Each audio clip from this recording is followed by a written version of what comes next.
والسلام على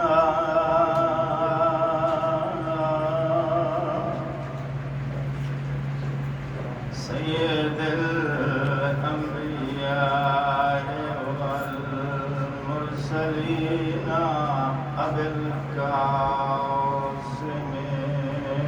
محمد اللهم صل على محمد وآل محمد وعلى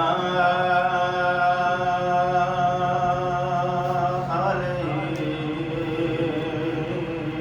الطيبين الطاهرين المعصومين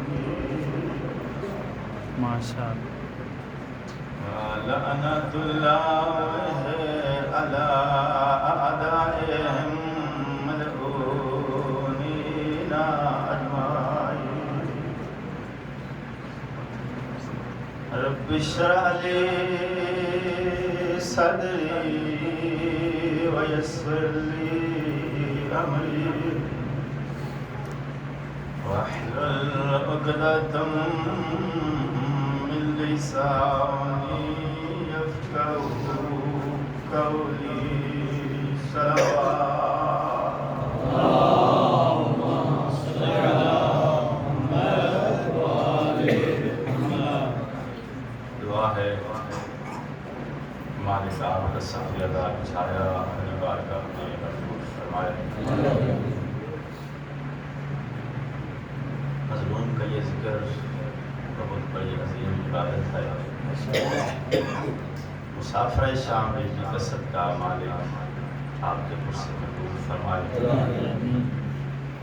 شاہ نجف کے در پہ اس مقصد کے لیے تم آئے ہو مالک آپ کو اس عظیم مقصد میں کامیابی کامیابی عطا فرمائے۔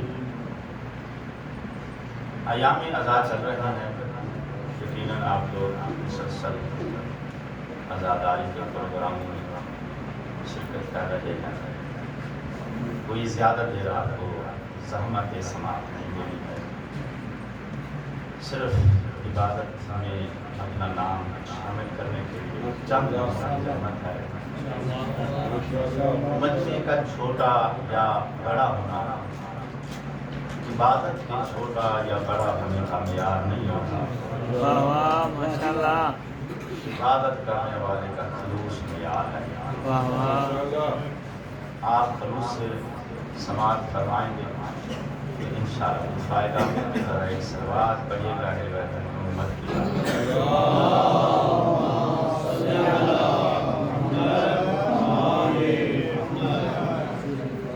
نبی پاک کی وفات کے بعد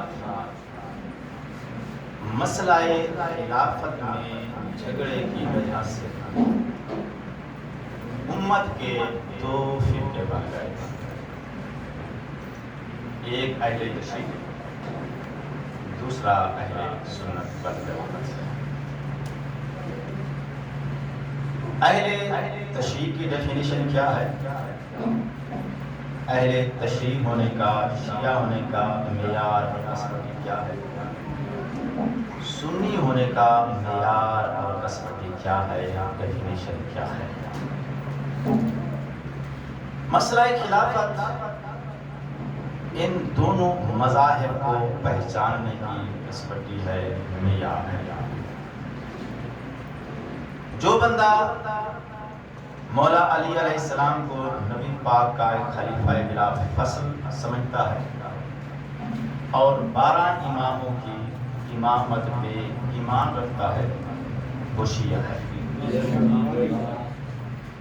اور اگر کوئی بندہ میرے مولا کو خلیفہ بلا فصل نہیں مانتا یا 12 اماموں میں سے کسی امام کی امامت پہ ایمان اور عقیدہ نہیں رکھتا وہ مذہب شیعہ سے خارج ہے اس کو ہم شیعہ تسلیم نہیں کرتے۔ اب آئیے سنی ہونے کا معیار کیا ہے سنی ہونے کا معیار یہ ہے کہ بندہ 4 خلفاء کو راشدین مانتا ہو ان کی خلافت راشدہ پہ ایمان رکھتا ہو تو وہ سنی ہے اور اگر کوئی بندہ ان چار میں سے کسی کو خلیفہ راشد نہ مانے یا کسی ایک کی خلافت کا انکار کر دے تو ان کی نظر میں وہ بندہ سنی مذہب سے خارج ہے، اسے وہ سنی تسلیم نہیں کرتے۔ لہذا دنیا میں کوئی ایسا سنی آپ کو نہیں ملے گا جو 3 خلیفوں پہ ایمان رکھتا ہو۔ سنی ہونے کا معیار جس پر تمام ہمارے اہل سنت بھائیوں کے مکاتب اور فرقے متفق ہیں وہ یہ ہے کہ بندہ چاروں خلفاء کی خلافت پہ ایمان اور عقیدہ رکھتا ہو، کسی ایک کا، پہلے کا، دوسرے کا، تیسرے کا، چوتھے کا، کسی ایک کا بھی اگر کوئی انکار کر دے، خلیفہ نہ سمجھے، اس کی خلافت پہ ایمان نہ رکھتا ہو، وہ سنی نہیں ہے، سنی مذہب سے خارج۔ طے ہو گئی بات؟ جتنا مجمع ہو خطیب ذاکر اتنا ہی زور لگاتا ہے، انرجی وافر نہیں ہے، مال امام سے بنی ہے، انشاءاللہ اتنی ہی لگاؤں گا جتنی ضرورت ہوگی۔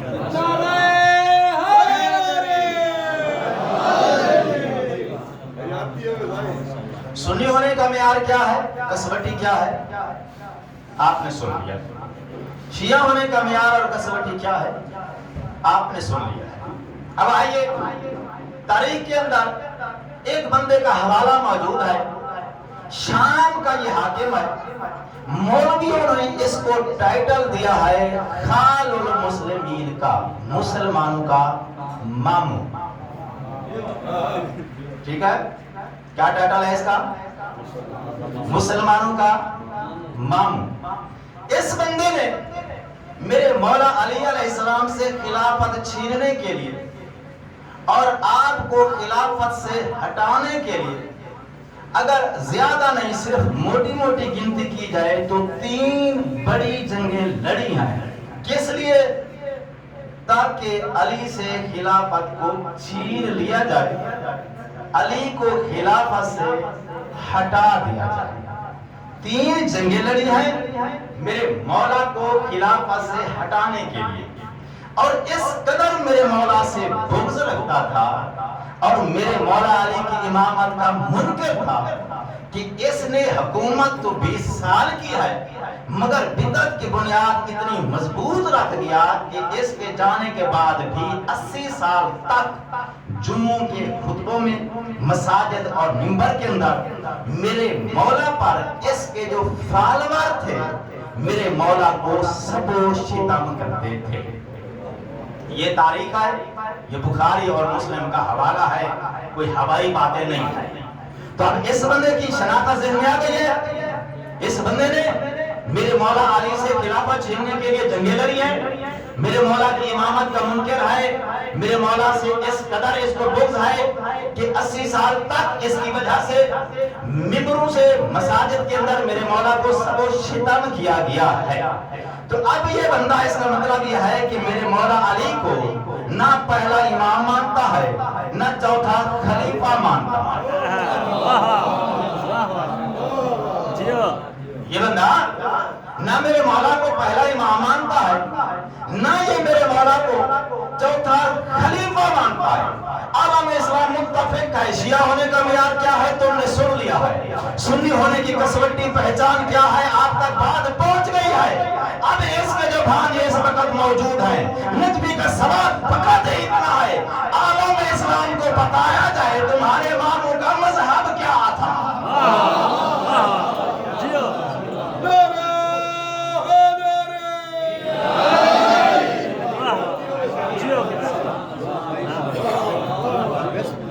نجف کے ممبر سے نجفی کا یہ چیلنج ہے، دنیا کا کوئی مولوی یہ ثابت کر دے کہ اس کا مذہب سنی تھا، نجفی اپنا مذہب تبدیل کرے گا، اس مولوی کی نوکری کرے گا۔